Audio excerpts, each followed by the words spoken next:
we are very excited and honored to have Lynn with us.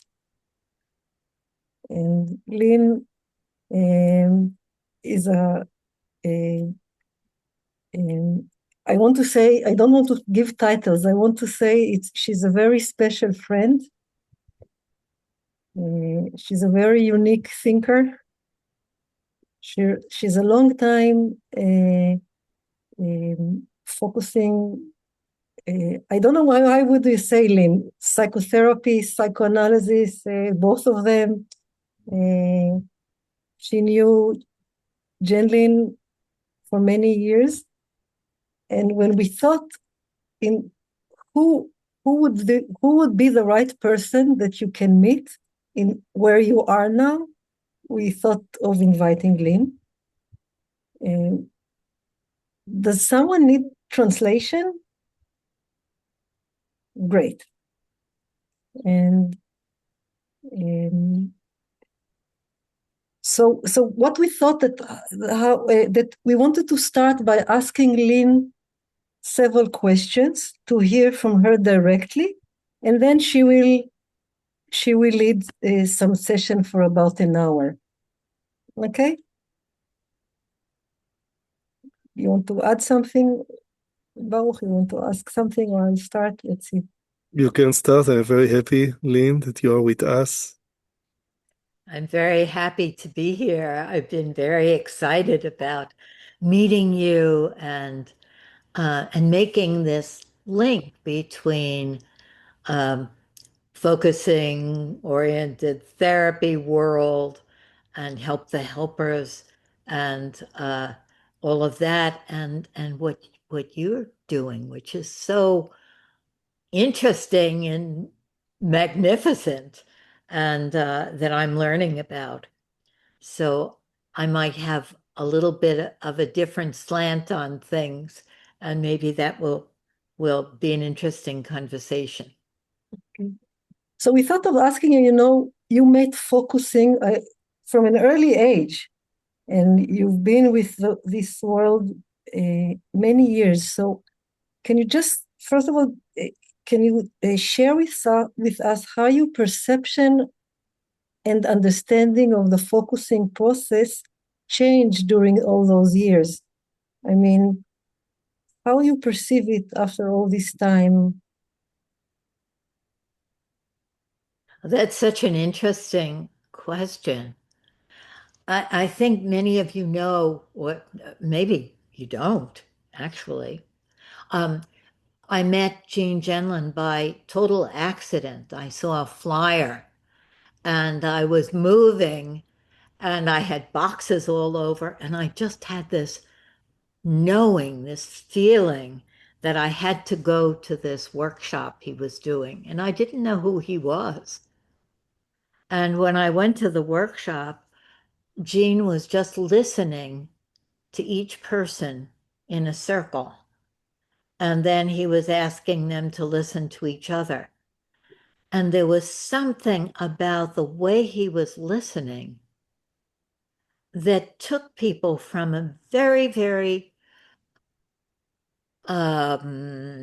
brief, I'm so and so, and and I live so and so, to in like less than a minute to this deeper place where the person came alive when he was listening. And I thought, wow, what happened there? What is he doing? And then I learned that it was reflective listening, but it wasn't just that. It was a connection in which Gene was entering a world of what we would say, the implicit, a world of the person's deep self. And the connection was a very close connection that goes way out. And I didn't know that that was focusing, or he hadn't really even he hadn't even written the book yet of focusing. And he was experimenting with what does deep listening do? And then it led to this whole idea of focusing.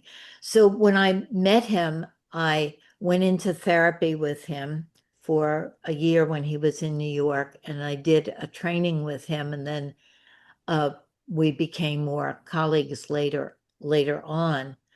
And he was developing focusing, and I didn't think anything of it. I thought it was another technique to go inside, and I wasn't really interested. And he never forced it on me or even pursued it. He was being the therapist that was listening to what was coming from me. And it wasn't until years after that that I recognized that, oh, there's a whole movement starting here.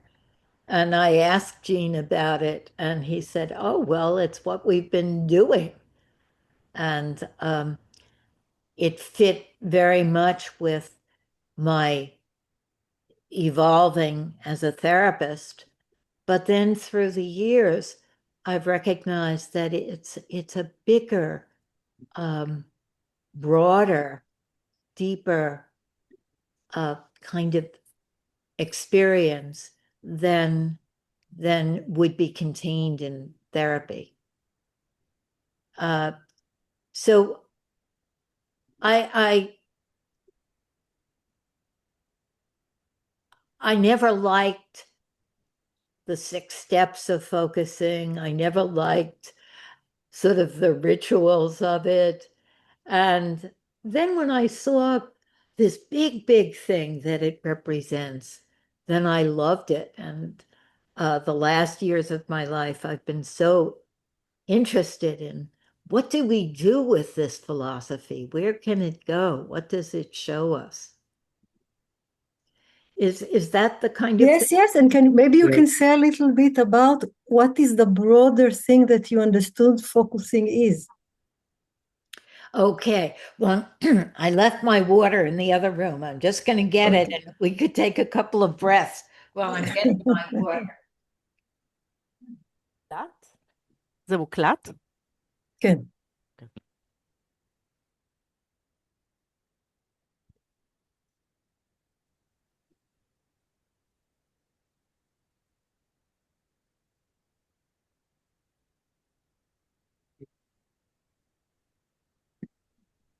Okay, I was just talking with the helpers people about what focusing can show us about the mysteries of life.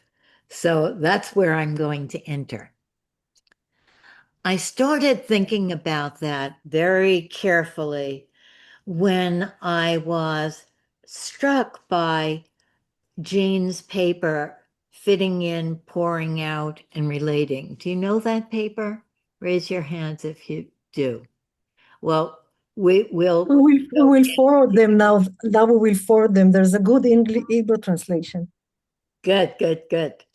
Well, in this paper, Eugene Gendlin is saying that humans don't know how to relate yet, that our history is of fitting in to what people need of us, want of us. We fit into our societies. We think the things that are thought in our time, in our place. We fit in.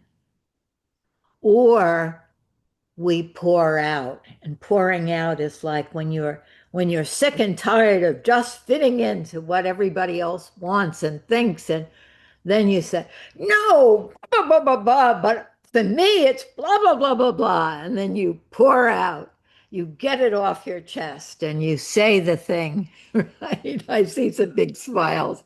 The pouring out. Well, fitting in and pouring out are very important human experiences. Gene says that's not relating. Relating is when I can be my real self And what do we mean by our real selves? There's an experience of a real self. We can't say in concepts what a real self is, but we know when we feel real and when we don't feel real, when we feel alive and don't feel alive. The real self being our real self to real other people that are different than me. When I can connect and say my real thing, not just out to the air, but to you, to care about how you feel and what you think, that's real relating for Jean. And so I was thinking about evolution and evolutionary steps. A friend of mine, a colleague of mine, says humans are a flawed species. They're not a good species. The apes are better, the dogs are better, lots of other creatures are better. We're ruining the world. And I don't like to think that we're a flawed species. My friend says the earth will be better off when we blow ourselves up. We'll get rid of humans and then everything will be better. But I don't like that idea because I'm a human and I love humans. I think I think we're a very interesting species. So when I was thinking about that, I was thinking, yes, we haven't really become fully human yet. We're a very young species. You know, dinosaurs were around much, much longer than us. Many, many, many creatures. I think roaches, those little bugs, are one of the longest. So we're a new species and we haven't yet fully become human. And relating has something to do with becoming human. Then, as I thought about that, I was recognizing something really interesting, which you, Dana, and Baruch are also investigating. And that is that the whole great big process of evolution, this developmental thrust, this way in which life wants more life. Every being, every creature, even the little bug in my sink that doesn't want to go down the drain, wants life. And life wants life. We don't know why life wants life. It's in the life to want life. It's in the life to want growth and development. Every plant, every being wants to live. And that great big, altogether everything that wants life is mirrored in the tiny microcosm, the little movements in focusing. And that's an amazing thing, that we can't understand how evolution works or how systems theory, complexity theory of the systems within systems within systems out to galaxies, how that works. That even all of these systems want to be self-regulating. They want to move forward. Why is that? We don't know why, but we know it is. And we know it is by narrowing it down to these tiny steps of focusing, where we find this place in us that's connected to life, that's connected to the whole big everything. And this place that's connected to everything is not supernatural. It's not something way out there. It's something very natural, because we are that. We are that whole great big everything, as well as being our very unique, very special, very particular individuals that we are. And Jean called that experience that connects us, I think of it as an umbilical cord, from the baby to the parent. That he called the felt sense. And the felt sense is something that doesn't make a lot of noise, right? You quoted, Dana and Baruch, you quoted the scriptures that talk about the still small voice, right? The still small voice. We can miss it. We can miss this connection to everything. We don't even notice it.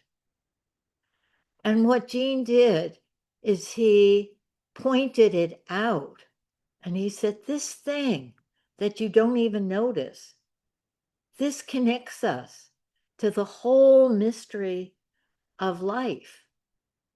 And we have it every moment. We have it in us. But in us is not just in us.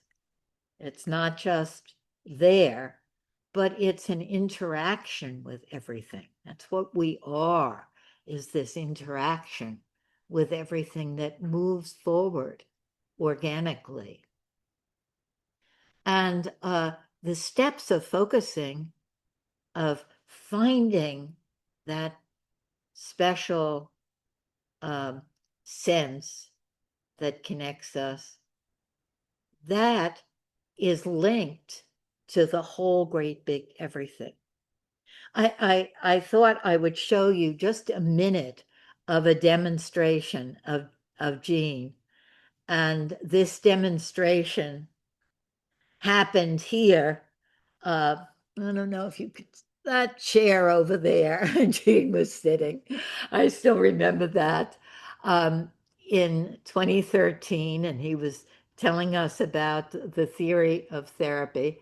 And a stranger to us that we didn't know said that she was going through something, and her experience was very urgent, and she wanted to be the subject for the demonstration. And so she sat with Jean, and she said that she was going to tell us the whole story, but then she decided she didn't have to tell us the whole story. She said, something has been ripped out of her, and she'll never be whole again.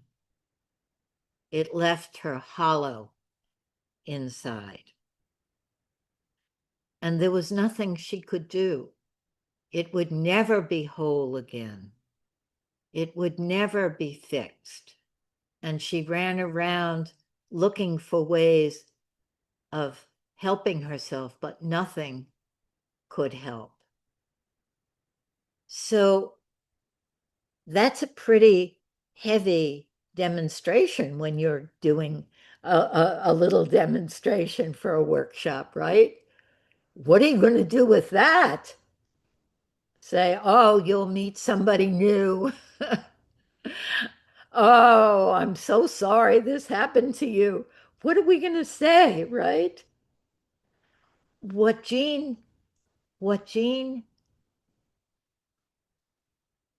did, believed, is just the accompaniment of life that would come through them and find a little step. And this was, she was saying, there is no step. There's nothing. And so I want to play you this tiny moment of Gene just staying with her, and then something that comes from him that he doesn't even realize is a big thing, and how that makes a difference. Okay, so we're going to show that. Do you have that, Dana? I'll try to open what you send me. Let's see if it's opened. Just a minute.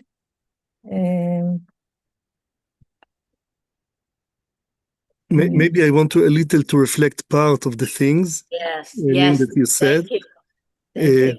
So first of all, you described in a very interesting way that the first meeting with Gene, that you said that he had this ability like to enter to the world of other person and like to in a way to reflect from there, or maybe even to connect him in this subtle place. In this way already carry Let me just clarify. To enter the world of the other person that isn't only inside, it's that world that goes way out. It's what we call the inner self that's not just inner, right? That goes way out. Go ahead, Baruch. I'm sorry. So wonderful. So it's like let's say I don't even want to call it a layer of this person.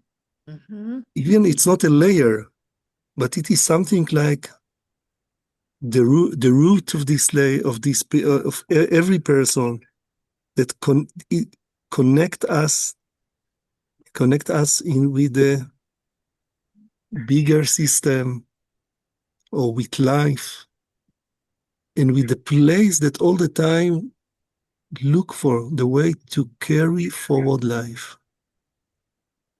and to continue the evolution because we are not fully human yet. Right. And it's not only that we consciously, this was the thing that was amazing to me. Yeah. We consciously look for the forward movement. Maybe we don't. Maybe we've given up. And it still comes through us, these little steps of development, even when we're not looking for them, because we are them. And Gene says, it has to come. You can invite it, you could look for it, but it's always a surprise. It has to come because this is like the sense of life or the mystery of life. It doesn't matter how you will call it. So in a way, correct me, or I want to see that I understood, to open ourselves to the felt sense or to wait for the felt sense, it means to wait to this, I can say, this essential movement of life. It's not about technique. Like you said, you never were interested about the 6 steps. It doesn't matter. We don't speak about them. You even didn't know that Gene developed them during in the beginning when you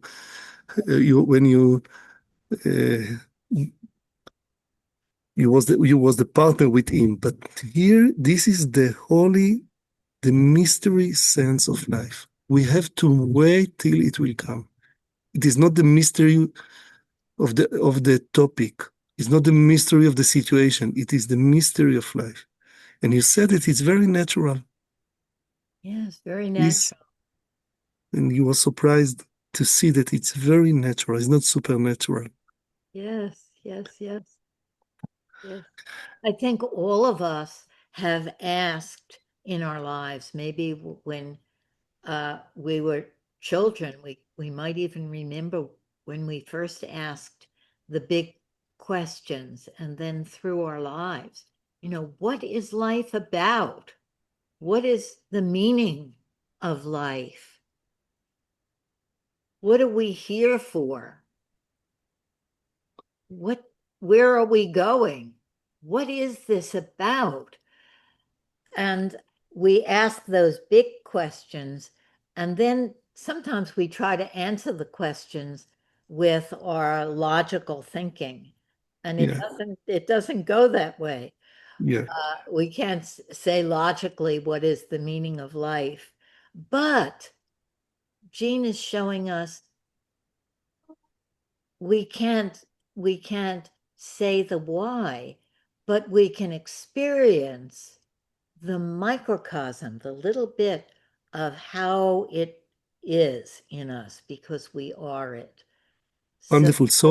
So in a way, I can say when someone start to work with the felt sense, the main thing is not that I want to say, people can describe it now, this person have a connection with his body or with a sensation. No, it's not about it. It's about this stream of life, the essential stream of life. Okay? Yes. I say it in Hebrew because it's very important. אוקיי? החיבור לפלט סנס, מה שמרפא זה לא עם הגוף, ולא שאדם עם תחושות, זה לא מרפא, אלא רק אם אדם מתחבר שוב לאותו, לא יודע, שובל חיים, שלוקח את החיים קדימה. Wonderful. Okay.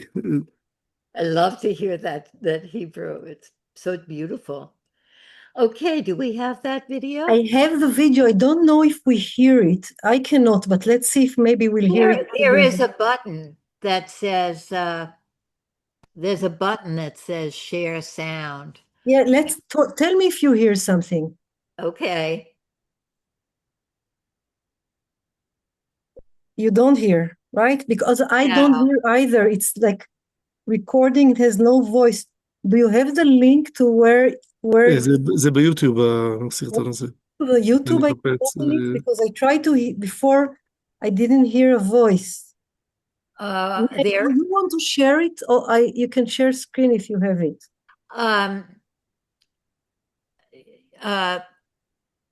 I think there's a button that shares the sound, but I'm not good at that. So I think I'll describe it rather than, and we could put the link to the video and you could all see it. It's on YouTube. YouTube, yes. I have this. I hope that I have this link. In a moment, I will give this link, Dana. It's called. The video is called "Ripped Out," and it's Eugene Gendlin's demonstration. And דנה, אני שם לך את זה ב...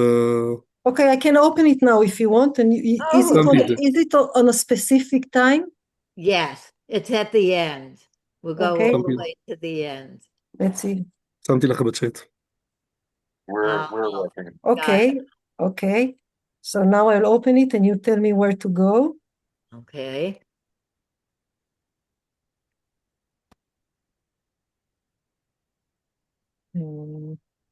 Okay. Okay. Let's try there. Let's see. This is here. Yeah, more relationship with it.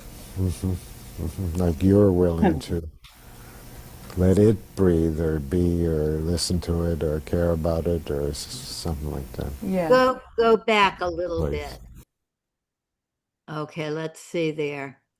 I'm sorry. No, it's fine. Oh, this is here. Yeah. Maybe even a little bit before. No, well, let's see. Okay. Like not so much trying to fix it, Right. but more. Yeah. Oh, this is here. Yeah, more relationship with it. Like you're willing to let it breathe or be or listen to it or care about it or back something. further. Okay, let's see. It, I feel more accepting of it. Yes. Like the main thing is it is here, this feeling of ripped out. Right. And there isn't this, there was before some kind of self-critical or some kind of additional. That's right. Different issue. Right. There's just more interest. In it. Yeah. Yeah. Go Like back not- a little. Go back a little further. I'm sorry. Okay, let's see there. It really did that. We assume that you're supposed to say something next, and that's what I was trying to get out of the way. Well, I noticed in my inner process, just how I'm sitting, there's this fascinating airplane over there. And I was tempted to talk about that. Sure. And then I thought, well, what if I looked back inside? Yeah, with me you can, of course. Would be like taking a break or something that you might want. It's true. But there's a acknowledging the ripped out feeling. Yes.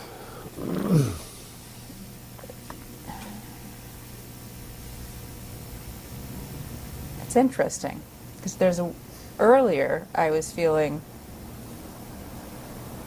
something wrong or missing or pain about myself about it.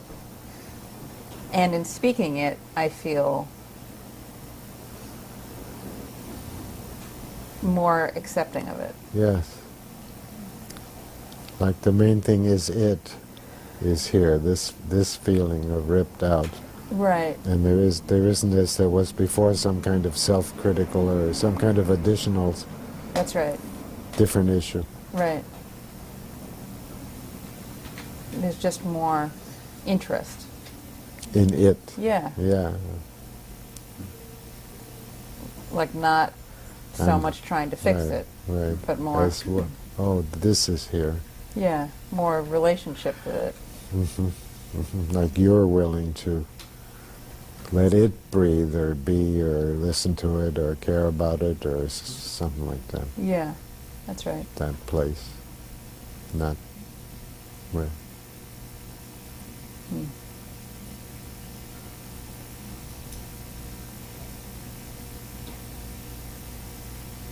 So I'm wanting to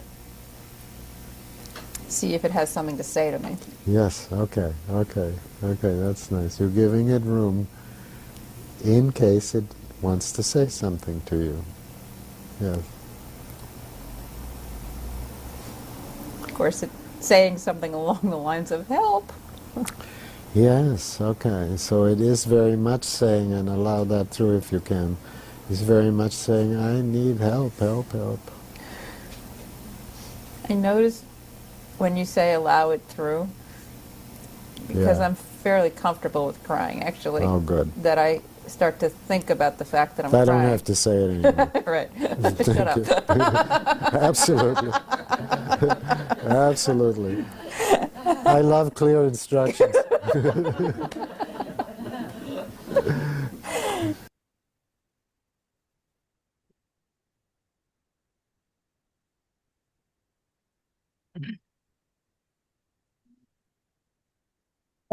Okay, we didn't get to see the moment, but I'm going to just tell it to you, but you got the flavor of it, which is really important.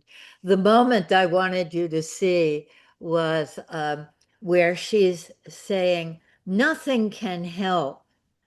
And Jean says, you don't know what to do, and I don't know what to do. We don't know what to do yet.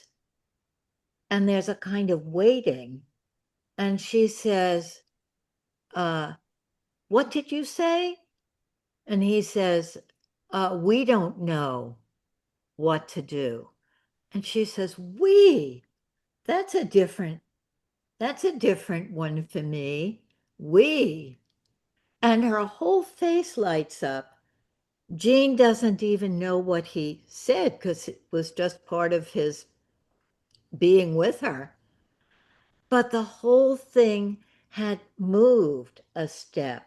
And you saw after that where she becomes interested in it because there's a we.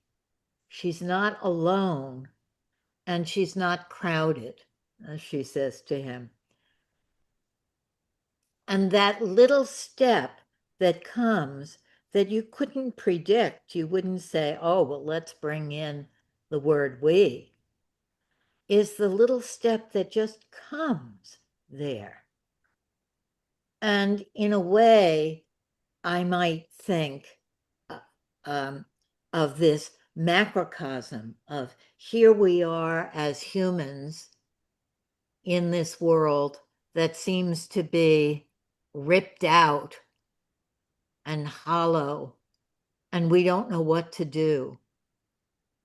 And we're just there at that edge.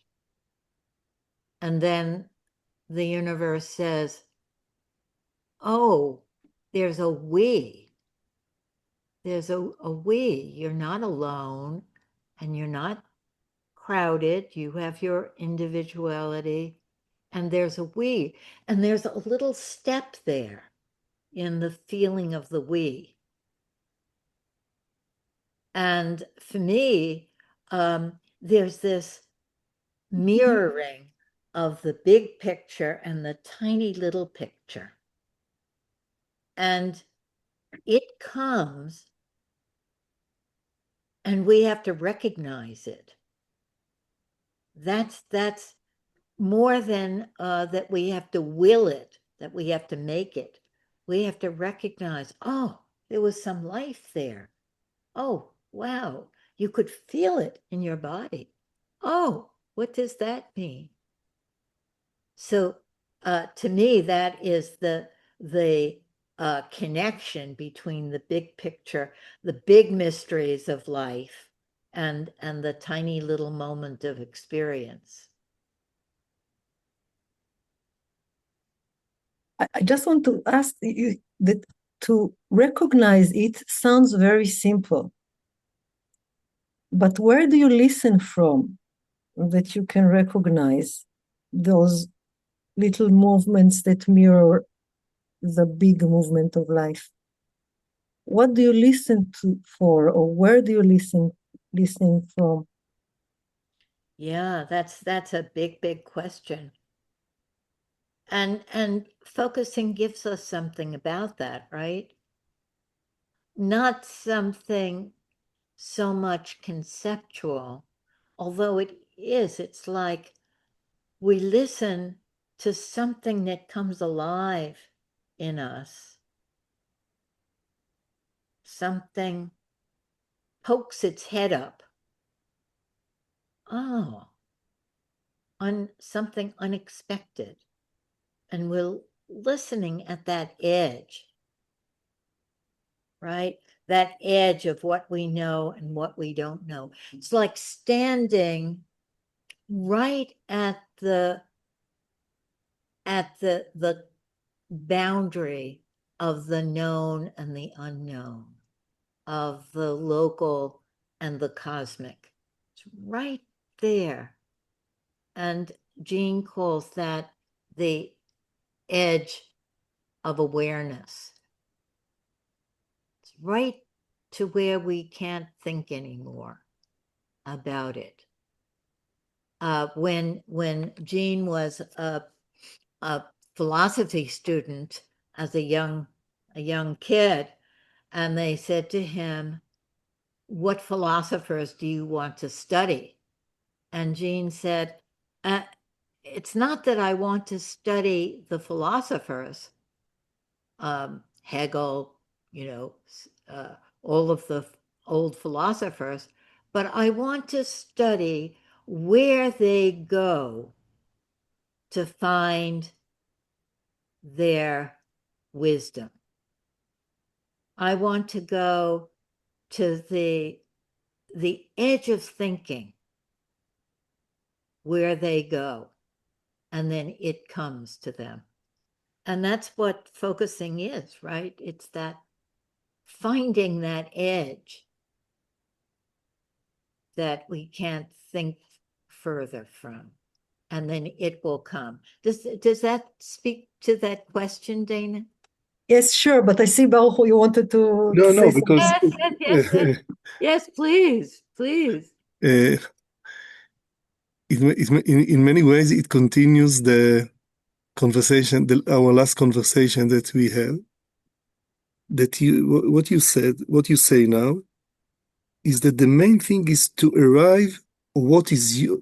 Even maybe Jean was very sensitive to it. For sure, for you, it's very precious, this edge.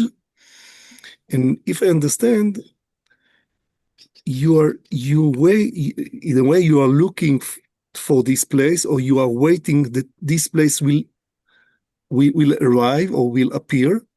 And this is the very, I want to add words to it, or terms. This is like the edge of wonder. The edge of wonder, maybe you can sense it in your body, maybe you can sense it in your consciousness, but this is the place, or this is the state, or this is the edge that something starts, like there is any kind of can be very subtle movement, but it is the movement of life. Is not your movement, not the movement of your personality, not even the movement of something that you are looking for. Because as you said, to open yourself to this edge, it is not a conceptual, it's a kind of ability. It's a kind of even a miracle when this edge appears, and then a slightly movement of life starts. And Well, maybe Baruch, would it be right to say it's not that the movement of life starts, because it's always there, but we notice it.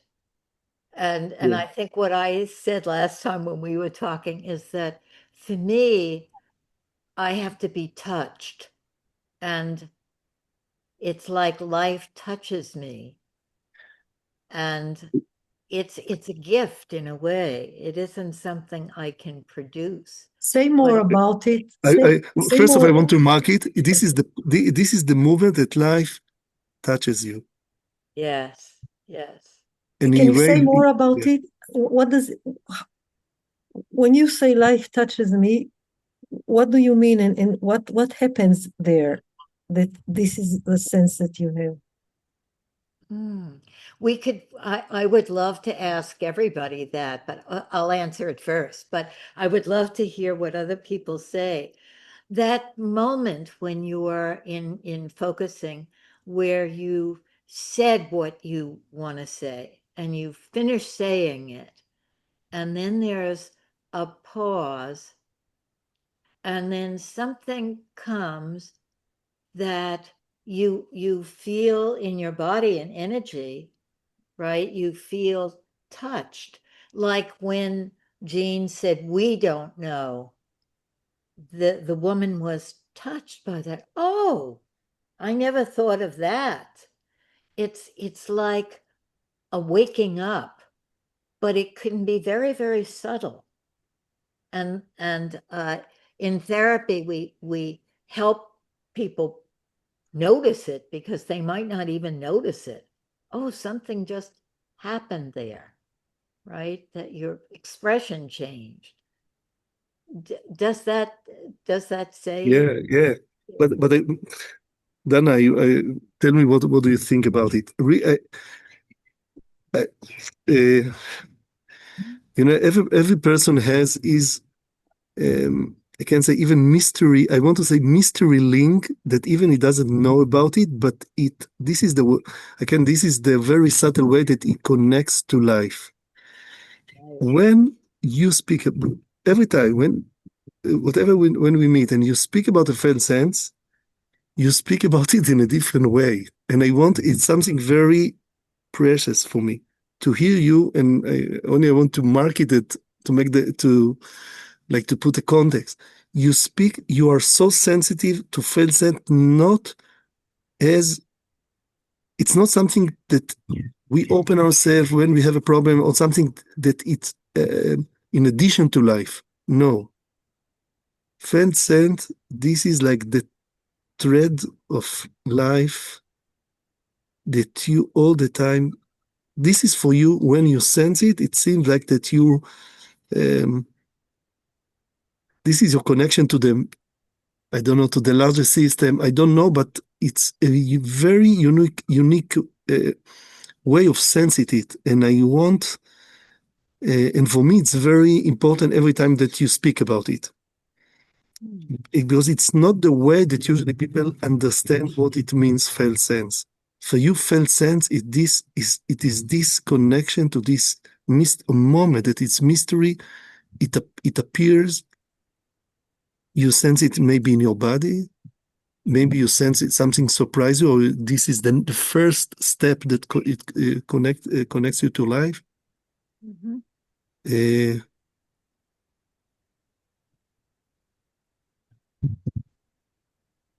Yes, it's that moment that something opens. Yeah. Yeah, and I want to repeat myself something that I told you last time. When you speak about the felt sense, you give me again the desire to be a human, Uh-huh. Yeah. and you give me again to sense the privilege that I am a human being. I said in Hebrew, שלי מדבר את זה ממש פתאום אתה מרגיש וואו, איזה פריבילגיה זה להיות בן אדם איזה מסע מופלא זה.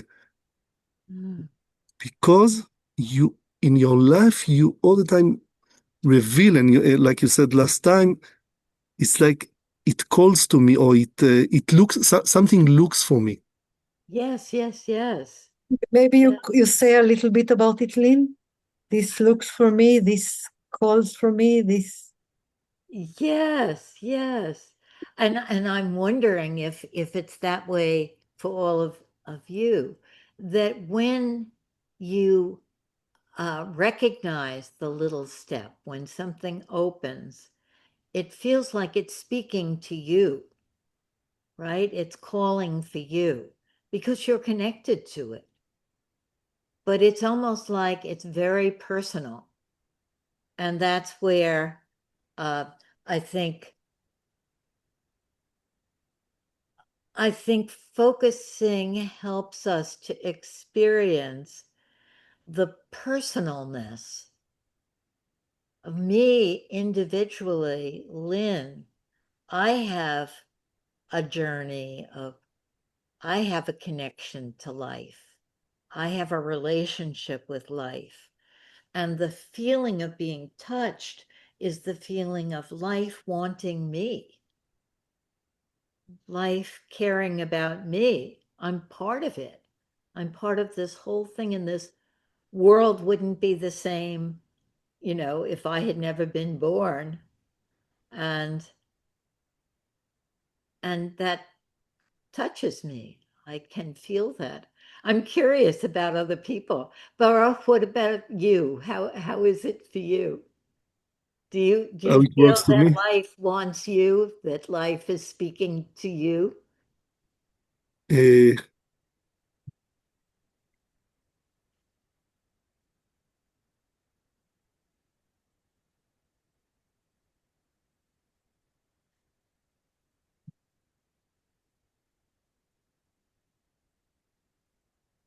very interesting. For me, it's more, I can feel it when I change my state of consciousness. In the regular way of life, I feel more that I'm part of this larger system. And then there, or in this state, when I am there, in this state, I feel it very, I feel that I feel strongly that life, through me, something, life wants to carry forward something, and I am this manifestation. But not in my regular, I think it's more there. And I feel that in you, it's something more like when you paint, or when you are more conscious about it, or have connection to it. And I wonder, you asked several times, I wonder, would you like to ask something, Lynn, to ask Lynn something, or would you like Lynn to speak more about something? Or did something that you want to? I have a question. Yes. I was wondering about what you said with like being aware that you are in this place of life touching you, like that you are helping patients be aware when they do that. And I wonder, why is it important, the awareness, the knowing of it? Oh, that's such a wonderful question. Wow, that's a beautiful question. Why does it matter if it comes? Jean says it has to come. Why does it matter if we recognize it? I think that because other creatures don't recognize it in the way we recognize it, right? My cat doesn't recognize it. It's just part of life. I think that one of the mysteries of consciousness is that recognizing something develops it. When we recognize something, it flourishes, it broadens, it expands. When we don't recognize it, it's still working like a dream that you don't remember the dream. It's still helping you in the night. But recognizing, remembering the dream and saying, what is it saying to me? There's a whole other life.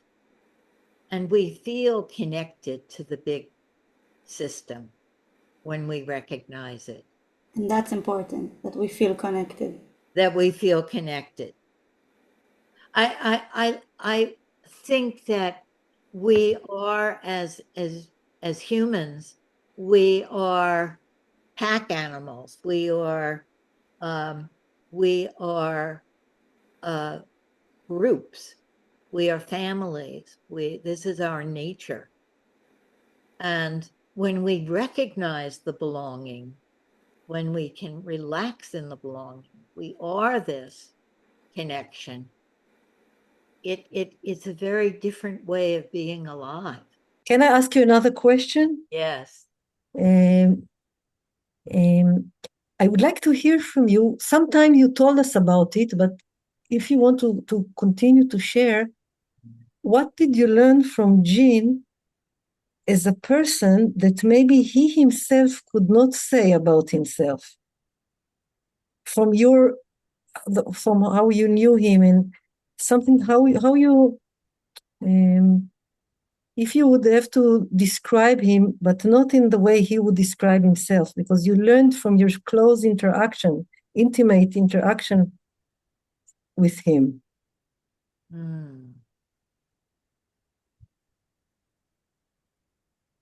Yeah, what a wonderful question.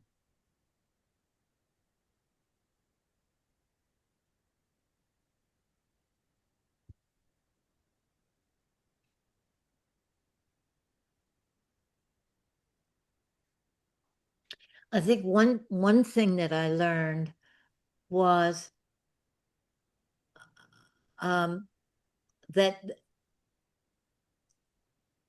that way of going from what's happening in the world, in my life, to what is this?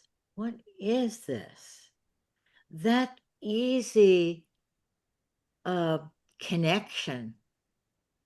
I think Jean was that connection. Like, what is that? So with that woman, when she said there's nothing can make it whole again. And then Jean is just with her and saying, oh, we don't know. It doesn't seem like anything can help. It's that way of being interested in it. And that's how when she has that little shift, then she becomes interested. It's like, what is this big thing? And we can always ask that. So 1 second, Lynn. So I want to reflect and yes. to check if to see. You say that when Gene was listening, and it doesn't matter to whom or even in the situation, even to himself, he has this tendency, or maybe it was for him the simple thing that, for example, now we are sitting and we are talking, and you say that when he sensed his life all the time, it was like what it means, and you make this movement that he sensed. He was like a person that has this, even when you are in a simple situation, he has this, what it means. Am I right about what is this movement that you describe? Because I felt that it holds so much more than just is interested in that. Yeah. The interested holds so much more. Can you explicate it a little bit? What is this is interested about it?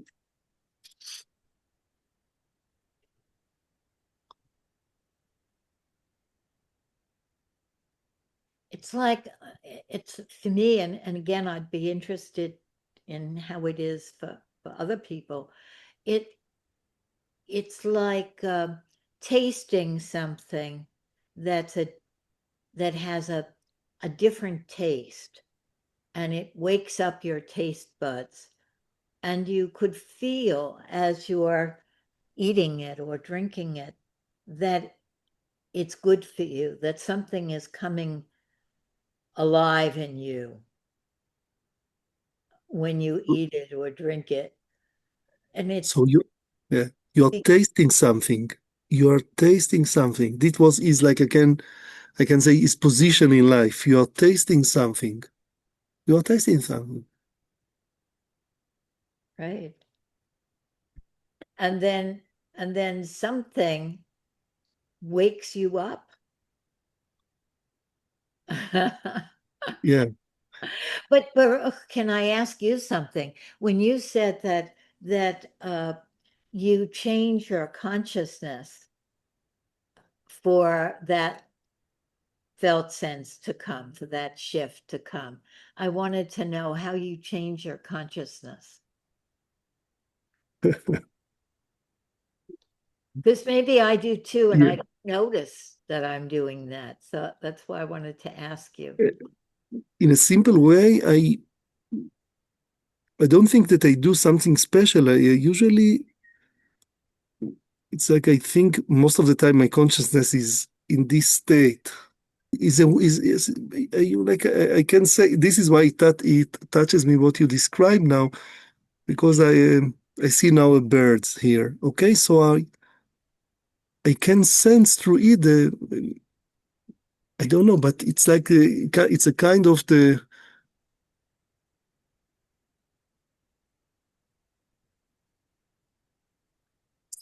Don't speak less clear, Baruch, please. To speak less clear, Yes. I think when we say life, I think the word itself, I think has many meanings, and many people when they say, when even they relate, or they give attention to their life, they speak about a fact. I'm listening and I see that they speak about a natural fact, and when they say I am alive, they speak like about a fact, not about a meaning. For me, when I open myself and sense life, it is all the time meaning, not meaning like meaning beyond it. Life itself, it has you use the it's like it really has the taste of meaning, has the taste. It's it's already a very here, and for me this world they cannot describe. I can't speak about the mystery, can't speak about the water, but already all these words were used by other people, and they cannot carry forward what I mean. They cannot.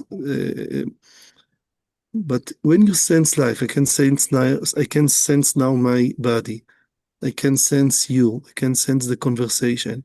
I can sense this now living process that now we are alive. For me, when I sense it now, I sense a deep, deep meaning, a very touching meaning. It touches me, and it touches me in the way I don't have, I have nothing, I don't have concept about it. I can say many words and many. I can relate to it many text, and I can relate to it many. I can quote many people that they point to it. But when I speak about the taste itself, this taste, it doesn't need or enjoy with words that people point to it. But the taste itself, it's very strong. It's very strong. And this is when there is intelligence inside it, there is a taste inside it, there is a meaning inside it. And so this is the way that I sense it. Yes, the way that Gene pictures it is that we have this explicit life, with the facts, and everything moves in little categories. And then we have this whole other part of us that's implicit, that doesn't have words, hasn't been thought yet. And we're touched when we feel that all other dimension of life that we are, and that becomes something we can attend to. Gene talks a lot about attending, attention, notice. I think that the word noticing is a very important word. The word, I didn't hear that. The word noticing. Noticing. I mean, we think of that as so ordinary. I notice this, or I notice that. And it's like a very, very ordinary thing. But to notice something is to be on that edge of where something isn't in your awareness, and then you notice it. It's like it was there all the time, but you notice it. Is that right, Baruch? Does that? Yes, but I want to say that I have the feeling, and maybe I project about Gendlin about this feeling, that in his way, he didn't look for the implicit. He had to fight to look for the explicit, because most of the time he lives, he sends his life in the implicit. And this is the reason why he was so interested to all the time to explicate and to find words, because I have the feeling that maybe I will say it in a general way. There are people that live more in the implicit, and all their life they try to find, to paint explicit forms. And there are people who live more in the explicit, and they look for the implicit. And even with the movement that you made before, that Gene all the time is sense because that he sense in everything taste. Yes, it tastes something, and I have the impression that I can say about myself, the taste is already so strong in everything. This is the reason why all the time you have to look for, and to explicate things is a wisdom. And to go to the implicit, it is a wisdom. So I think every person maybe is in this scale, is on the line, in this scale. Yes, yeah.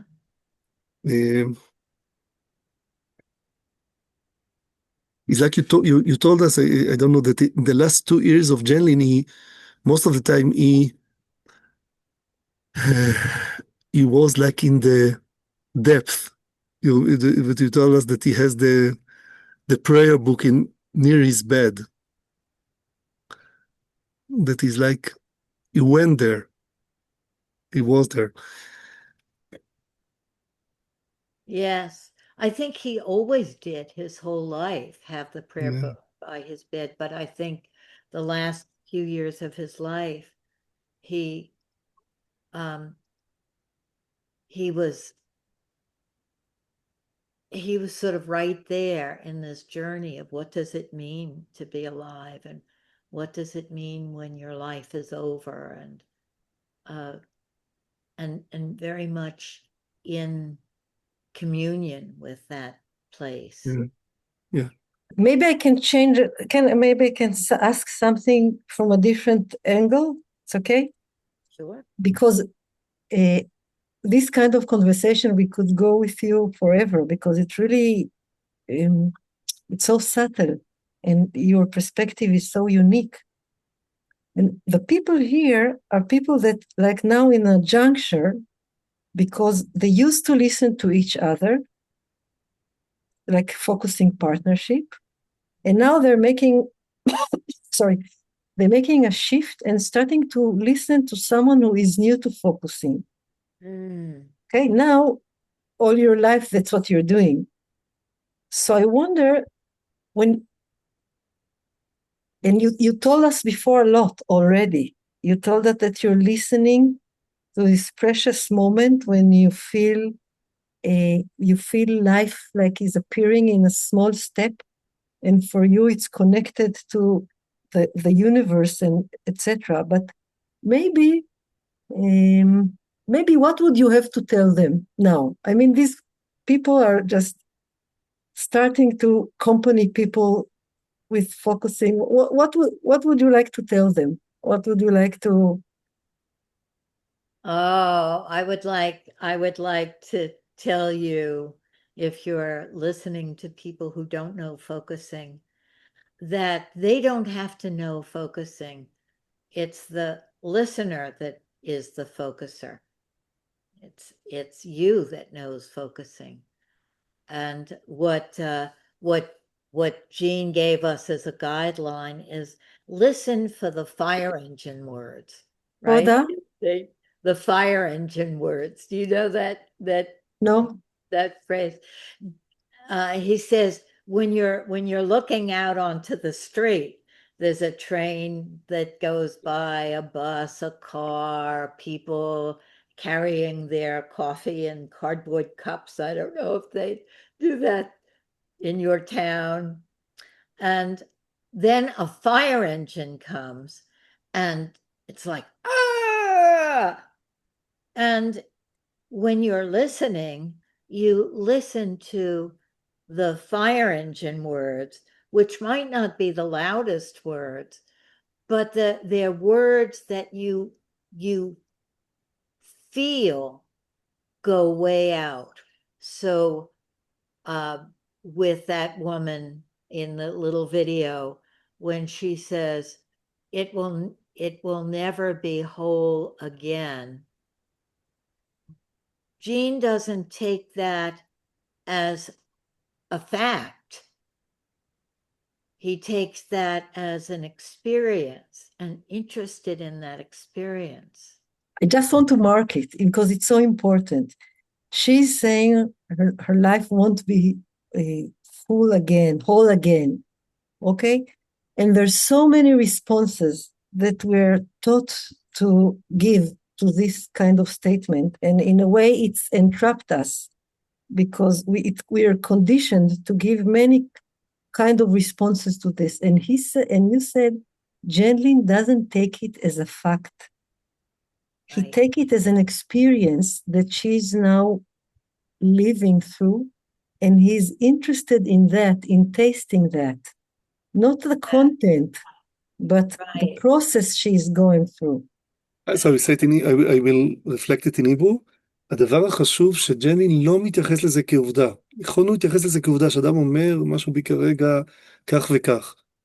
הוא מתעניין בהתנסות של אותו בן אדם, כי זה רק התנסות, זה רק חוויה. זה רק אופן מסוים שהוא חווה את המציאות, או חי אותה. זה לא עובדה. זה לא עובדה. על עובדות אין מה לדבר.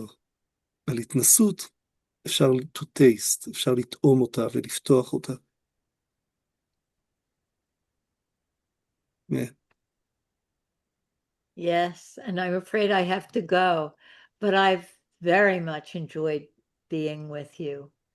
And that whole idea of listening as if it's a poem rather than a statement in court, right? In court, you want the facts. But when we're listening and focusing, we're not listening to the facts. We're listening to the poetry. We're listening to the meaning. And we allow it to touch us. You know, so even somebody who is always saying the same thing, for example, if my client every week is saying, I can't live without him, he broke up with me and my life is nothing, and I don't want to live, I forget this life, and every week it's the same. If I listen to the content, I might get discouraged because it's the same. If I listen to the poetry, there's a whole different feeling. It's almost like a lament. Do you know that word? Like a לament קינה? איך היינו מתרגמים? yes. Yes. It's like a song that's coming from the soul again and again. And I would listen differently then instead of listening to the facts. There's something that needs to be said again and again. It rises in you. It needs to be listened to. You know, it's listening to the meaning rather than listening to the circumstances. So that's all I have time for today. Thank you so much. Lynn, first of all, it was so wonderful what you just said, and for your presence so really so dear to us. Did you have do you have any exercise you would like people to do, or not? Just to Oh yes, maybe in dyads, you could listen to each other as a poem, and respond as if you are responding to the poem with another poem. So it's listening from a different place rather than the fact place. So that might be helpful. And then just saying back the fire engine words, those words that connect us. Okay. Wonderful, Lynn, thank you Lynn. so Thanks much. so much. Bye-bye. Bye-bye.